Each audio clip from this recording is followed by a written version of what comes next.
আবারও এক বড় সিদ্ধান্ত নিলেন প্রিয়া সাজদেব। মুছে দিলেন তার ইনস্টাগ্রামের প্রোফাইল। তার ইনস্টাগ্রাম প্রোফাইল মুছে ফেলা নিয়ে জোর শোরগোল চারদিকে। অনেকেই মন্তব্য করেছেন এই ঘটনার পিছনে অন্য কোনো উদ্দেশ্য রয়েছে প্রিয়ার। কারিশমার সঙ্গে আইনত বিবাহ বিচ্ছেদের বছর খানেকের মাথায় 2017 সালে প্রিয়ার সঙ্গে বিয়ে হয় সঞ্জয় কাপুরের। এর আগে লন্ডনের এক হোটেল ব্যবসায়ীর সঙ্গে বিয়ে হয়েছিল প্রিয়ার।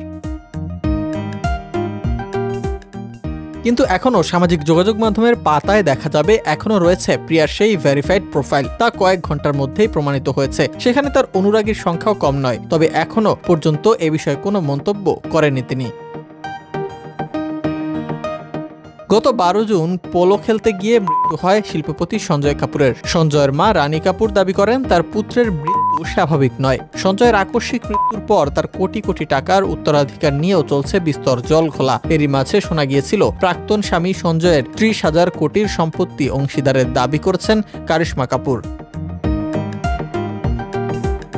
রানী, কারিশমা এবং প্রিয়া তিন নারীর মধ্যে কে হবেন উত্তরাধিকারী সিদ্ধান্ত নিয়ে চাপা অশান্তি এখন দিল্লির কাপুরদের বাড়িতে। এসবের মাঝে স্বামীর সংস্থার নন এক্সিকিউটিভ ডিরেক্টর হিসেবে অন্তর্ভুক্ত করা হয়েছে প্রিয়াকে। আর এই পদ পাওয়ার পর থেকেই রাতারাতি নিজের পদবি পরিবর্তন করেন সঞ্জয়ের বর্তমান স্ত্রী প্রিয়া সাজদেব থেকে তিনি এখন প্রিয়া সঞ্জয় কাপুর। এই ঘটনাও নেটিজেনদের চোখ এড়ায়নি। তা নিয়েও হয়েছে আরও জলঘোলা।